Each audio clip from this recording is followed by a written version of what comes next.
Knight is the very first card you play in Clash Royale, and today I'm gonna walk you through exactly how to counter 68 different cards just using the Knight, with precise placements and timing for each interaction.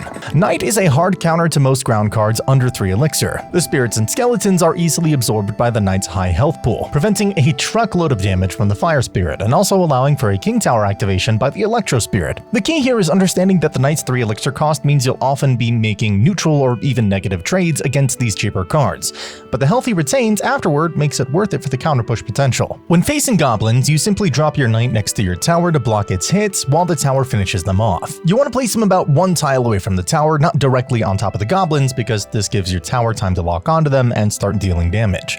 The same strategy works perfectly for Goblin Gang, though you'll want to drop Knight low by your tower with better timing to stop all those extra hits. The reason you play him lower is because the Goblin Gang has both stabby goblins and spear goblins, and if you play the Knight too high up, those spear goblins in the pack will get several shots on your tower before the Knight can reach them. The Ice Golem is another card that can be easily countered, making him an effective counter against Hog Cycle. For spear goblins, it's slightly better to place the Knight directly on top of them so that he's left at a higher HP compared to when dropped near the tower. This is because spear goblins have longer range, and if you place the Knight near your tower, they'll get multiple shots off before he reaches them. By placing him on top, you minimize the damage he takes and maximize his remaining health for a counter push. It's a good idea to place the Knight closer to the tower when a close range card like Berserker, Bats, or Suspicious Bush are approaching.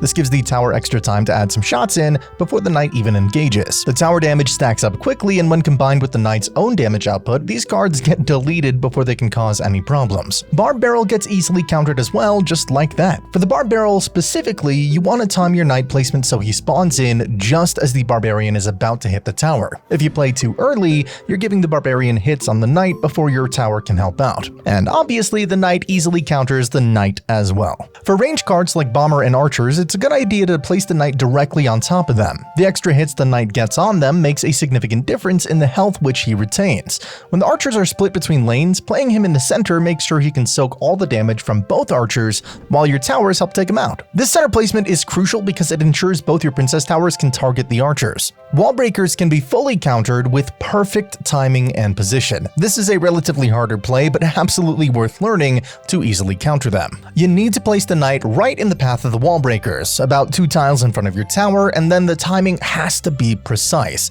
If you're even a half second late, one of them will slip through and connect with your tower. But nail this timing and you'll completely shut down their push while keeping your Knight healthy. The positioning of the Knight is very important when facing air units. You can reduce the damage he takes from minions and mega minions significantly based on where and when you place him. For minions, play the Knight last second next to your tower, so he immediately starts tanking hits while your tower locks onto them. For Mega Minion, you want to place him slightly earlier because the Mega Minion moves slower and has a longer time between attacks, so you can afford to place the Knight in a position where he tanks fewer hits overall. You can also easily counter the Skeleton Army and the Guards as well, with a lot of practice and effort. For Skeleton Army, place your Knight in the middle of the arena so both your Princess Towers can help target down the skeletons. The Knight's damage combined with the tower shots will clear them out instantly. For guards, the interaction is similar, but you need to be patient and let the Knight break through their shield first. Royal Delivery, the Bandit, and Ice Wizard can be easily countered by placing the Knight on top of them. For Royal Delivery specifically, even when your opponent drops it directly on top of your Knight, the Knight will still come out on top without tower support. The Bandit is interesting because even when she dashes,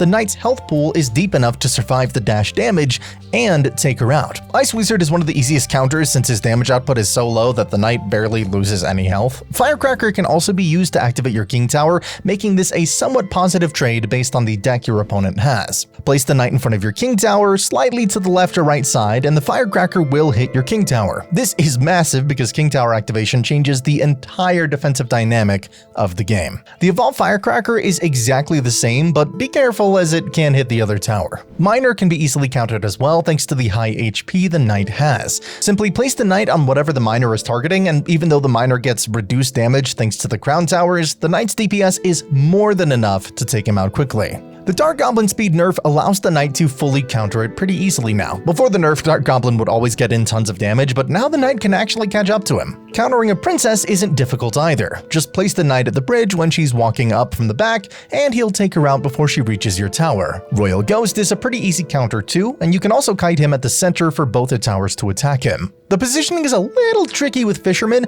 You need to decide whether you should let him hook the Knight toward him or place the Knight close enough that the Fisherman has to walk forward to fish slap him. Generally, letting him hook is better because it doesn't slow down the tower from defending. Now for cards where we finally start getting some positive elixir traits. The Prince can also be countered entirely if left unsupported. Place your evolved Knight in the middle of the arena so he can tank the charge hit, and with the tower support, the Prince goes down pretty easily. This will sometimes force your opponent to waste a spell trying to keep the Prince alive, which gives you even more value.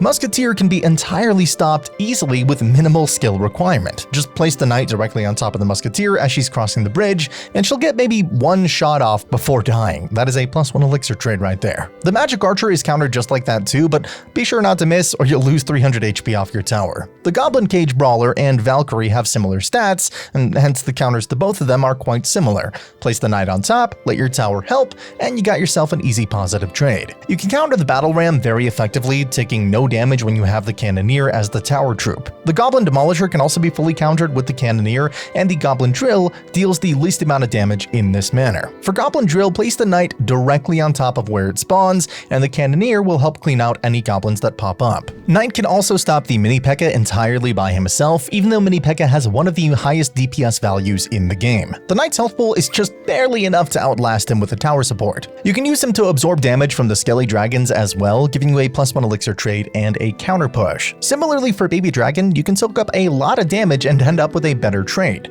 Place the Knight a few tiles in front of your tower so the Baby Dragon locks onto him early, and your tower gets maximum shots before the Baby Dragon even thinks about targeting your tower. There are two things that make the Knight very handsome: a sexy mustache and the fact that he's subscribed to the channel. So if you want to become just as handsome but don't have that mustache, you know what to do.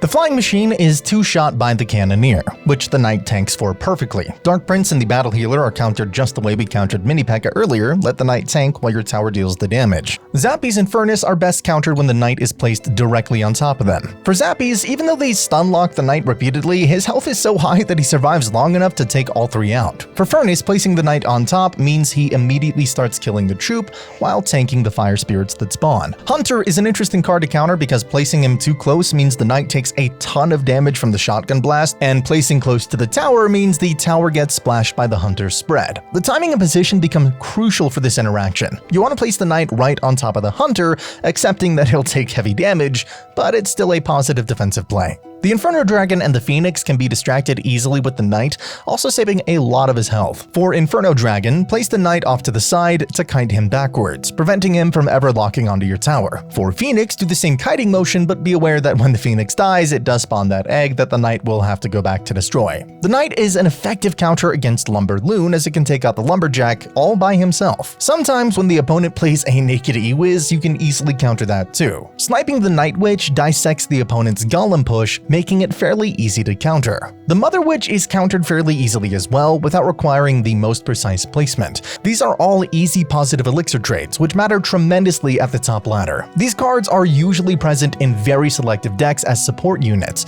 and you can break down whatever support card quite easily with the Knight, leaving their main win condition exposed. With the Wizard rising in the meta, countering it for just 3 elixir is a great strategy to put you ahead in the game. You can fully counter the Evolved Wizard as well. The Executioner is also a terrifying damage dealer if it aligns with the tower. Be careful not to let the Executioner splash your tower with his axe by placing the Knight too close to the tower. It's a fairly simple counter to the Cannon Cart, just place the Knight directly on top of it. The Cannon Cart will deal huge damage to the Knight when it goes into cannon mode, but it is still a fair trade because you're up +2 elixir. A precise positioning against the bowler ensures that he doesn't get pushed too far away from your tower, which would let him get extra hits on the Knight. Place the Knight to the side, not directly in front, so the bowler's boulder doesn't hit your tower as well. The Electro Dragon on its own is no longer a threat to you, as you can use the Chain Lightning effect to activate your King Tower. Place the Knight strategically so that when the Electro Dragon attacks, the chain bounces to your King Tower. The Expo can be fully countered with the Knight if left completely unsupported. Just walk the knight up to it and let him tank the shots while destroying it. If it's supported with other troops, the knight can still tank massive amounts of damage, buying you some time to deal with those support troops.